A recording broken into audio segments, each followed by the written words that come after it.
Sortea apur bategaz Frantzira alduko sarie. Frantziara? Gaizki dare gauza gala. Hemen gelditzuko naiz. Hasiko gara. Hemen dugu filma aurkezteko. Ezkerretik eskuinera Kirmen Uribe idazlea, Nagore Aramburu antzezlea, Eneko Sagardi antzezlea, Asier Altuna, zuzendari eta gidoilaria, Jon Elaspiur antzezlea, Javier Barandiaran antzezlea, eta Marian Fernandez ekoizlea. Mesedez, joan eskuak altxatzen, galderak egiten joateko. Izotza urtzeko lehen galdera egingo dut. Galdetu nahi nioke Asierri eta Kirmeni ere bai. Dakizuen bezala Karmele filma oinarrituta dago Kirmenen eleberrian, elkarrekin esnatzeko orduan. Galdetu nahi diot Asierri, noiz erabaki zenuen egokitzea eleberria, noiz iruditu zitzaizun film bat izan zitekela, eta zen modutan kolaboratu duzuen. Bueno, nik pelikula bat visualizatzen hasi nintzenean Urrestile eta Mendi familiarekin, liburu irakurri nuenean izan zen. Oso hurbila egin zitzaidan historia, ze beti entzun ditugu gerraren historiak etxean, eta oso komunak diren gauzak. Karmeleren historia, Tatxominen historia, musika dago, daude pertsona batzuk konprometituak, eta nolabait berreskuratzeko askatasun hori, hau da, kendu egin zitzaiona estatu kolpearekin. Eta hor ikusi nuen behar bada abentura eta gora bera gehiagi zeudela.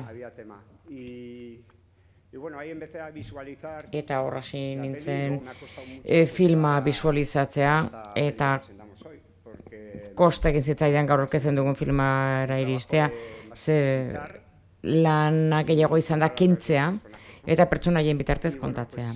Eta egia esan oso pozik nago, hemen egoteaz. Bueno, oso ederra da, ez ahoz kontatzen ziren ipuiak bezala, ez?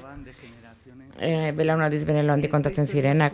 Eta historia hau sortu zen Urrestile eta Mendi familiatik, nik ezagutzen ditute aurra nintzenetik. Eta beti kontatu nahi izan dut historia hau kontatu. Eta beraz, 3. eleberrira arte itxaron behar izan nuen, hausartzeko Karmele Urrestilen historia kontatzeko historia sinestezina. Hau da, ematen du iragana dela, baina orain aldikoa ere bai. Ze joan etorri kontua da, desplazamendua, familia utxita, erbestearen historia da, eta gaur egun hau bera gertatzen ari da munduan. Eta baita ere, itxaropen kontakizuna da, eta duintasun kontakizun bat. Beraz, Asierrekin izan dudan harremana beti profesionala izan da, baina batez ere adiskidea gara. Eta horrek laguntzen dugu asko konektatzen gure artean. Nik uste dut irakurketa oso ederra egin duela, eleberria eruditoagoa zen. Entsegu bat ere bada, entsegu eta fikzio nasketa bada, eta bera pertsonengana jo du. Eta gehiago oinarritu da Karmelen, Txominen paperean, bere beldurrengan, beren ezakit beren poz horietan, eta uste du zoragarria izan dela filma. Del apartamento de Billy, primeramente felicitaros a todos por la película, me ha parecido increíble, teníamos mucha expectativa de ver cómo había salido y Carmelo nos ha parecido un personaje, más que un personaje, un símbolo de lucha, un rugido de las mujeres que se negaron a desaparecer, ¿no? Eneko nos ha un poco trascendido con la música, ¿no? Ese impacto y bueno, y Asier, creo que con el corazón y con el alma, nos ha contado una historia maravillosa. Os haría una pregunta a cada uno de vosotros, pero como solo tengo una pregunta y quiero ser más concreto, voy a ir contigo, Jone, si te parece. Zurekin joango naiz, Jone. Bai, Nagore asko kostatu zitzaida zure... Bueno, Primeramente me ha recordado mucho las Lehenik eta behin asko gogoratu dizkit emakume euskaldunaren noblezia, indarra, resilientzia, nik maite ditudanak. Ama, nire arrebak ere, eta bueno, harro nago, euskal emakume horren sendo den gizarte batean lan egin izana. Eta ala ere, aldarrikatu bere ofizia, bere lana, iruditzen zait guztiz zoragarria. Eta flipatu egiten hau emakume euskaldunaren gandik. Eta nire galdera izango litzake, Jonerentzat. ¿Qué ha cambiado en ti? Zer aldatu da zugan Karmele antzestu ondoren? Eta sentitzen duzu esperientzia honek zure begirada aldatu duela gure historiaren gain? Eta nortzuk garen gaur? Pues Ba, sin duda que ha dejado un zalantzarik gabe, personaje en mí. ba, A pesar de decir que ha sido el mayor utzi du bere ukituan ingan nire karreraren benetan mugarria izan da, nez eta nire karrera laburra izan den, sekula enio nolako zerbaitei aurre egin, batez ere 10 urte hartzen diturako, eta hainbat aldi bizi izan ditut emakume honen bizitzen. que me quedan cerca. Eta hurbil ditut, nik 30 beteko ditut Laister, Karmelerekin hasi hasten gara filman 20 urte dituela, gero zibilakaera duen, nola erabaki oso indartsuak hartu behar dituen, erabat aldatuko duena bere bizitzaren ibilbidea, gero ikusten dugu ama bihurtzen den une hori, familia egituraren barruan, eta gero bere erantzukizuna aldatzen da, eta politika ikusteko modua, mundua ikusteko modua, beraz oso hurbiletik tokatu zait.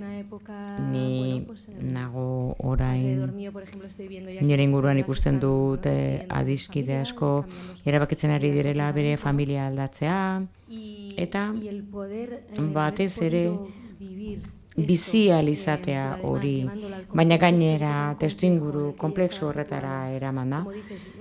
Hau da, ezakit kontua den euskal emakumeak indartsuak diren edo ez. Uste dut aurreko belaunaldiak indartsuagoak zirela oro har. Oso testuinguru gogorra egokitu zitzaizkien, eta erabakiak hartu behar zituzten oso indartsuak hasiera bertatik.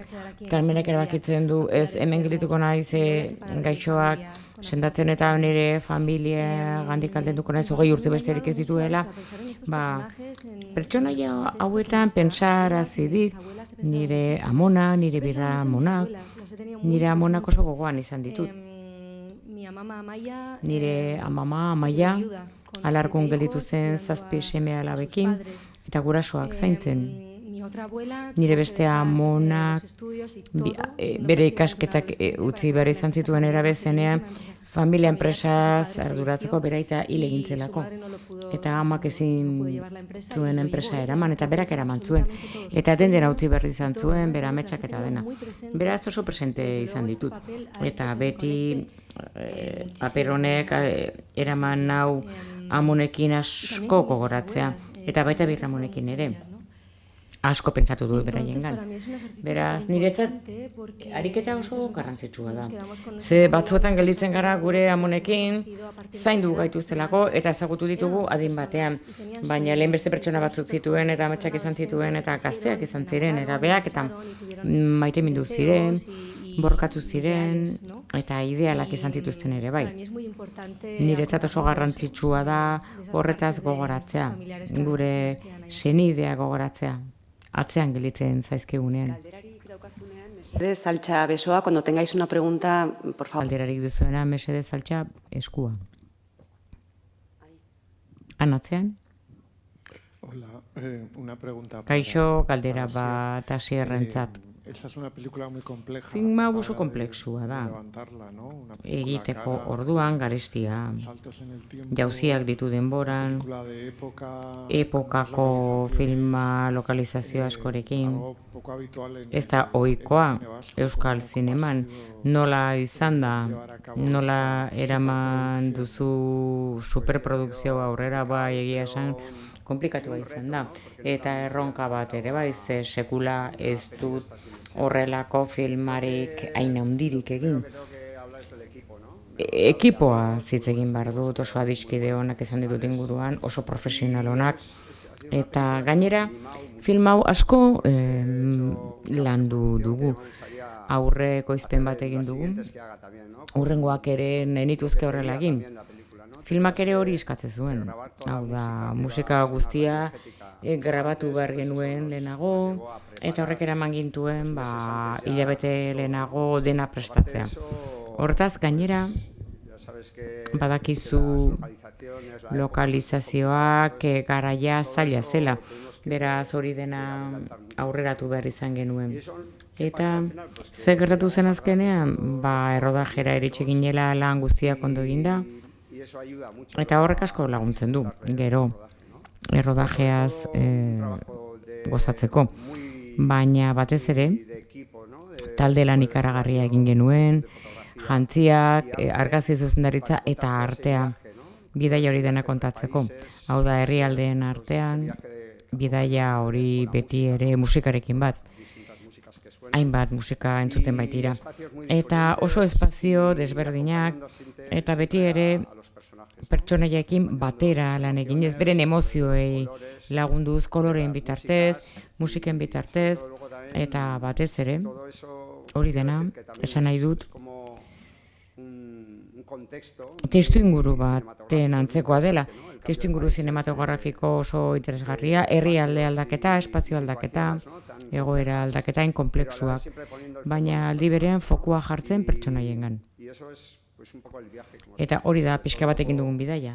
Eta gero niri ere gehiago gustatu zaidan zatia beti nire kidei ere esan die, da etxeko itzulera, etxera itzultzean.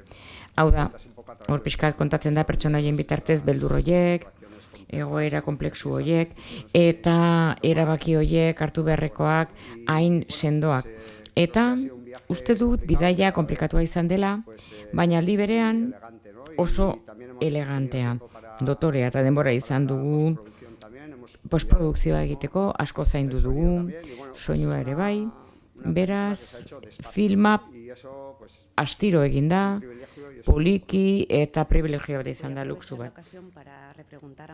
Mariani galdetuko diot, ekoizpenaren aldetik zerbait erantzen nahi duzun, ze produkzio diseinu oso ambiziosoa da. Eta 2019-tik koprodukzioan egontzara, eta zerbait erantzen nahi duzun, koprodukzio aldetik. Bai, ari nintzen pentsatzen, Oskarren galderaren harira, gai honen inguruan. Uste dut, heldutasun filma dela, zentzu askotan.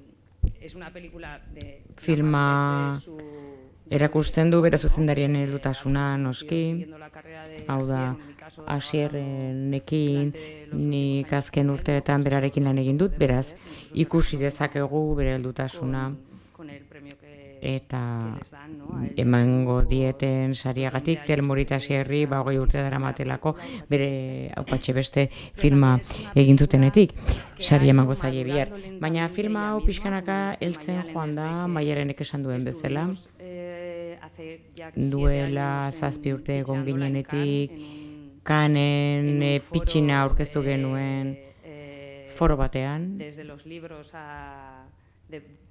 Books to Blockbuster horrela izena zuen, eta ara joan ginen Kirmenen liburuarekin, liburua besoan genuela pitxierra egiteko, pixkanaka helduz joan da filma iritsi arte, gaur egun den horretara. Eta prozesu hori behar zuen, filma oso komplexua baita maila askotan. Eta ez bakarrik ekoizpenean. Nik uste du filma hau ere gure ekosistemaren, euskal ikusentzunezko ekosistemaren heltzea izan da. Teknikari eta artista asko egon gara lanean aspaldidanik iristeko, Karmele bezalako proiektu batera. Eta modu oso naturalean egiteko, eta erronka bat izan dadin maila askotan. Maila teknikoan, artistikoan, baina ebatzi egin dena oso modu naturalean, oso prest bat geunden horretarako. Hola. Zorionak lehenik eta behin, pelikularen gatik, guztioi. Bai, ni bukaeragatik galdetu nahi nizuke. erabakiak aipatu dituzu, kasu horretan Karmelek hartzen duen erabaki ausartori ez da, bera da familiburua, eta, bueno, umea geratzen dira Itonamonekin, kontaidazu pixka bat nola eman diozun forma bukaerari. Bueno, bukaera hori hasieratik nekoan oso argi. Berez, ja, historia honetaz lehengo notizia izan zen, kirmenekin kontauzo estala, justo ondarrun gertatu zen gertakizun hori, ez? Nola, arrantzale batek bere atunontziai zua eman zotzan, konfiskatua zegolako, ez? Ezin zutelako atara txalupa arrantza egitera, ez? Eta iruditik jaten oso potentea eta berezia, eta hor elementu asko erakarri zoztan, bezua eta arrantzalearen personaje horren duintasunaren aldeko erabaki hori, ez? Eta, normalian bukaera argi dakasunean pelikula ondo doa, porque horre azkenean badakazu helburu bat, ez? Eta, horrek gidatu nindun gidoia denbora guztian, ez? Eta, hor geratuko da, hori da.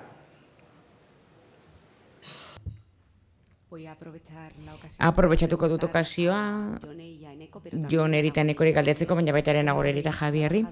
Nola landu dituzuen pertsonaia hauek, Kirmenen filmetik, gidoitik, eta ea hurbildu zeaten pertsonaia errealetara. Hainbat geruza daudenez, pertsonaietara hurbiltzean. Sí, hola, buenos días. Gauza asko nazten dituen. Benetan, izaki apartekoak izan ziren nire kasuan, trompeta jotzea ikasi behar izan nuen, enuen uste ikasiko nuenik. Hau da, digitazioa buruz ikastea, keinuak, arpeko keinuak, baita ere erantzukizuna. Beti ere pertsonaia errealak egitean, hor konpromiso bat duzu. Eta baita ere ze emozio, hau da, duintasun hori, Kirmene komentatu duna, baina baita ere sensazio hori eta erreparazio eginkizun hori eta aitortza, Txomin eta Karmele bezalako pertsonaiak, hemen ditugu beren seme alabak, Txomin eta Patxi, beraz, erronka da nola egin, hau da, emozio esakon horrekin, hain pertsona erakargari horrekin, eta ez sentitzea emozio hori, hau da, duela 75 urte, Txomin eta Mendi erail egin zuten, tortura polizialen ondorioz, eta gaur egun da aitortua ez den pertsonetako bat, torturatu gisa. Ez dakit zinemak gizartea aldatzen duen, ez naiz ausartzen hori esatera, baina bai elkarrizketak sortzen dituela. Ea sortzen duen bakea ere bai, eta erreparazioa. Egitea horea izan da niretzat.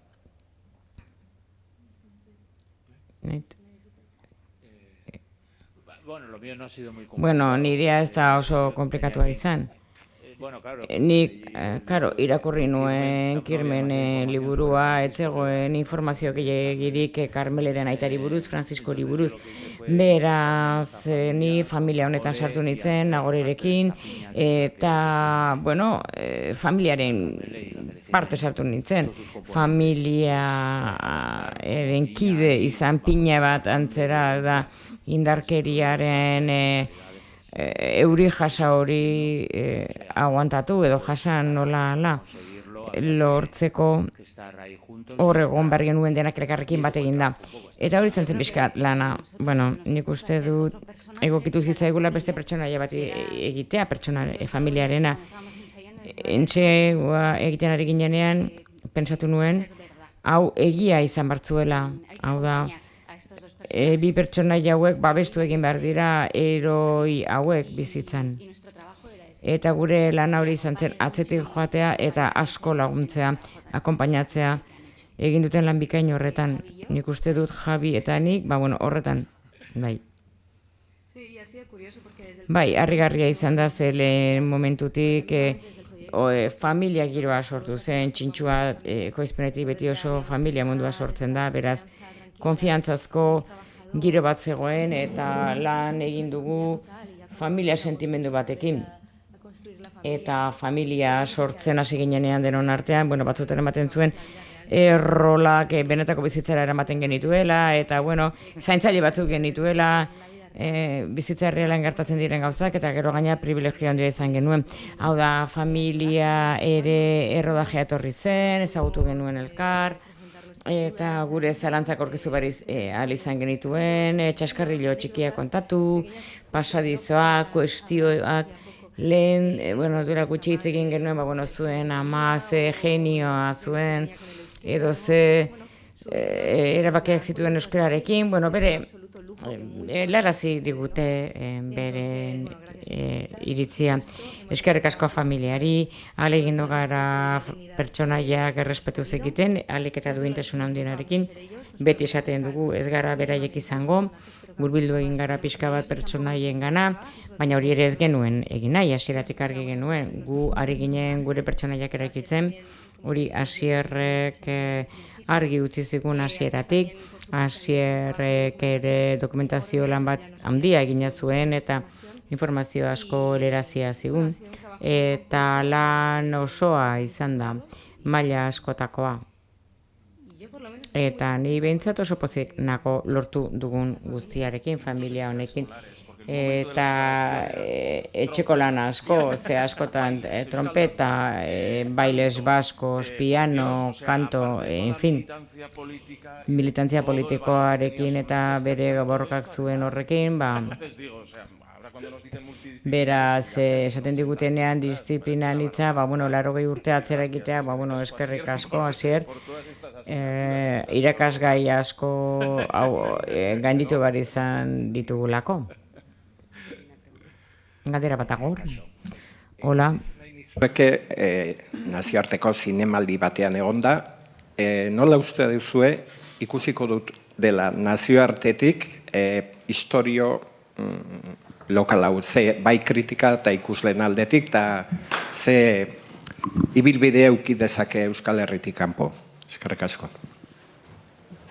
Nik uste dute historia universal bat dala, ez? Oso konkretua da kontatzen duguna, oso lokaletik, oso gurea, ez? Alde horretatik, gure folklorea dauko tartean, eta hori ere atraktiboa izaleik, ez?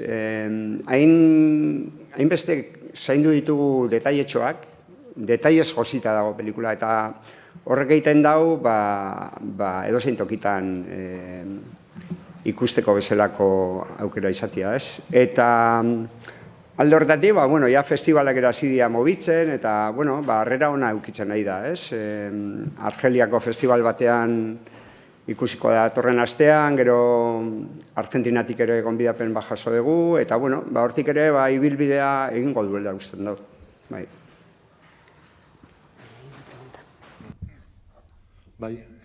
Zoriona pelikula ingatik, galderak gaztelera zingo dut.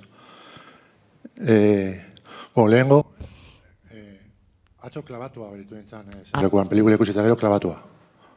Hoen emozionatzen nahi nahiz. Uste dut, utxune bat betetzea etorri dala pelikula, ikaragarria gainean, ez du zarantzik nazioartean ulertuko dala, ez du zarantzik. Kirmen liburu ez dut irakurri, baina hitzen batin zut irakurriko detela, baina pelikula iruditzen dut pasada bat izan dela. Zier zorionak, ekipo guztiari, baina zier beziki zorionak. Beste nivel batera eraman duzu Euskal Zinema, nire iritziz oso garbi. Ito bat da niretzako. Eta gero bi galdera, bi erronka jarriko nizuen, uste dute gure historia oso bizio humanistatik plantatu duzuela, asmatu duzuela hortik, kristolako urratxa izan dela, erronka galdera da, hausartuko zinatekeen iragana azalduta oso ongi dago, orain aldiarekin, inorez bai da hausartzen ere ustez, orain aldiarekin. Bizioi familiar hori interesan zait, iruditzen oso polita dela, baina hortiko inarritu aia gaur egunera ekartzea. Azier esan duna, la vuelta a casa interesan zaizula, nire ustez oso interesgarria da gaur egunera las vueltas a casa. Hori lehenengo. Eta gero bigarrena importante ere bai, oaintxe geratuan bezala matriarkau, hemen matriarkau garbi dut gure kultura matriarkau dela, pesarekoan gertatu dare bai. Horun, personaiz sekundario horiek interesan zaizkit. Txomin, bizitza eman bai du, eta bigarren maila galitzen da, bizitza eman du. Zago, eroeak. izan dira gizonak euskal gizartean, emakumeen aldarrikatzen dugu, eta uste dut aurreatu dugu pia bat, baina utxune bat den uste da gizonaren papera, ez? Orduan, bigarrena da, gizonen ikuspuntutik ere bai planteatzea hain bizi humanista hori ez, ustez faltan dugu ondila gainean. Bi galdera dira gaur egun eta gizonen ikuspuntutik. Ez dakiz erantzun. Zindot. Bai, Txomin esan dozulako, bai uste dut pelikula hau duela urte batzuk, eta ez duela horren beste urte, izango litzatekela gizon gudari trompetista virtuoso espia baten pelikula bat. Duela urte batzuk. Uste du zentzu horretan, azken urteetako, eta evidentemente hasierren ikuspuntu eta genero ikuspuntutik, baita Kirmenenetik logikoki, lupa eta argia eman nahi izan zaiola Karmeleren pertsonaiari, ez? Uste dut, hain zuzen ere, espero etzen hori egin zuelako, eta lan hori bete zuelako. Uste dut, gizonen kontakizunek, ez dut uste utxunerik edo azpimarratzerik behar dutenik, eta gustatzen zait, ulertzea eta gaur egundik ere ikustea badela nahikoa eta soberan Karmelek egin zuen ibilbide guzti hori berea kontatu eta beste denok horren lekuko bezala irudikatzeko, ezta? Uste dut, duela urte batzuk eta ez horren beste, ezkenukela imaginatu ere egingo ikuspuntu honetatik kontatutako pelikula bat, Jon, ez dakiz... Bai, guztiz ados nago, eta niretzat oso gauza interesgarria da, ez? Azkenean, lehen esaten nuen, familiako emakumengan asko pentsatu dela, eta, ostras, oso kontziente naiz, ni gaur egun ni naizena izateko, hor emakume horiek egon direlako izan dela, eta nire familiako gizonek egin zituzten eta hartu zituzten erabakiak denak kalera, kanpora, erabaki politikoak eta abar, zein bat izan ziren, emakumeek sostengatu zituztela, ez? Orduan niretzat oso interesgarria da, hau Karmelerengan ikustea, ez? Txominek hori guztia egiten duen bitartean hori ahalbidetzen duen pertsona Karmele delako, ez? Eta bestalde, emakume hori historian emantzaigun leku hortatik, ikuspegia beste bat delako ere bai. Eta adibidez nire ustez pelikulan oso interesgarria da, Karmelek planteatzen duena, adibidez, heziketa aldetik egitea aldaketa, ez? Eta hor planteatzen du, nire ustez oso berritzailea den gauza bat, momentuan agian gizonaiek ikusten ez zutena, ez? Eta horregon ziren emakume pila bat, nire amama arrate barne, ikastoletan lanean, lehenengo ikastola. Zure amama arrate ibilizan ikastoletan lanean? Nire amama arrate. Nire amama arrate ere, bai? Ez da amama berdin ez. Eibarko ikastolan sortzaileetako bat izan zen, eta beste hainbat emakumerekin batera, material edukatiboa didaktikoa sortu zuten, ipuiak, abestiak, kultura, ez? Orduan, nire ustez fundamentala da, emakume hauengan pentsatzen hastea, ze ez daude inon. Eta beste zerbait esan nahi nuen, baina azten ari zait, emozionatu naiz. Eta ez hori, besterik gabe, beste ikuspuntu guzti hori ez degula ezagutzen guk ere, eta orain txea hasi gerala guzti hontaz hitz egiten, beraz, ongi etorria alde hortatik datorren guztia, ez? Beste galderarik ez badezu ez, si no tenéis más preguntas. Ez badago beste galderarik, nik azken galdera bat hasierri bikoitza da. Zer ikusia du eszenaratzearekin? Eta bikoitza da, ze galdetu nahi dizut, musikaren inguruan, ze pertsonaia trompetista da, Karmelek ere koro, abesbatza batean abesten du, musika garrantzia handia du, abesbatza gartzen denean. Galdetu nahi nizuke ere estiloaren inguruan, hemen ere atera da, pixka bat, zinema klasikoa da, espioitza, zentzuk izan dituzun referente bisualak. Bueno, musika erronka izan da. Hau da, lehenbizi, aukeratzea pieza guztiak, Aitor Etxeberriarekin lan egitea, soinu bandan, hori izan da, hau da, eramatea musika hori guztia, errodajera, grabatuta eramatea. Eta musikak bai du osagai oso emozionala. Batean uste dut gerra eszena bat tiroekin eta bombekin. Hau da, egiazko koro batea pasatzea, iruditzen zait, horrek indar handia izan bartzuela. Eta gero ere uste dut musikak emozioekin bat egiten duela eta bizi duten horrekin.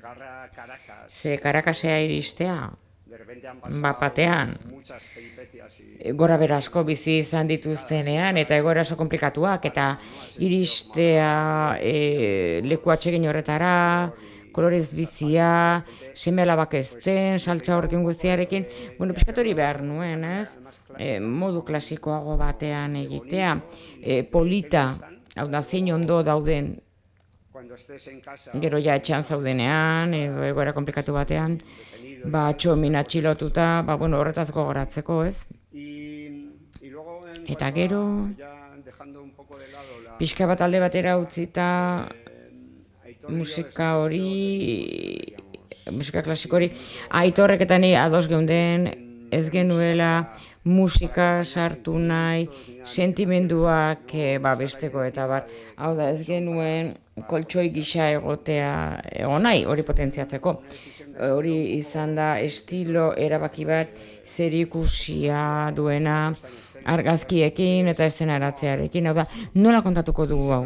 Eta beti erabaki dugu ez horren beste erakustea, bueno, testuinguru hori dana egotea beraiei laguntzen, baina ez joatea dena kontatzera. Muntaia ere elipsiekin eginda dago, eta ez genuen elkarrizketa askorik nahi, begirada erabile nahi genuen, beste irudi batzuk. Eta, bueno, erreferentziak, gogoratzen naiz, hasi nintzenean, gidoian lanean, Cold War agertu zen. Eta nengoen, lehen sekuentzia hoi edenak ikusten, ez? Eresoenka agertzen danean, abesbatza zer dau, ez? Lehen aipatu dugun hori, hau da, nola ikusiko den nazioartean Cold War, nola ikusi genuen, Cold War, kriston filma da. Ze gozada den talde hori ikustea. Gazte talde hori, hor dagoena parte hartzen, eta benetan izan zen erreferentzietako bat. Ze garaia bazetorren, hau da, zinemak oso desberdinak ziren, eresoenkak atentzioa deitu nahi zuen demokrazien inguruan, faxismoen inguruan, eta gerra salatu, eta estatu golpea, eta beraiek, gainera, azkenean oso komunismoa potentziatzearen ere gontzen tartean, baina nola sartu zitzaigun hori guztia. Eta, bueno, aria joan egin zait, egia esan, bueno, erreferentziak, bueno.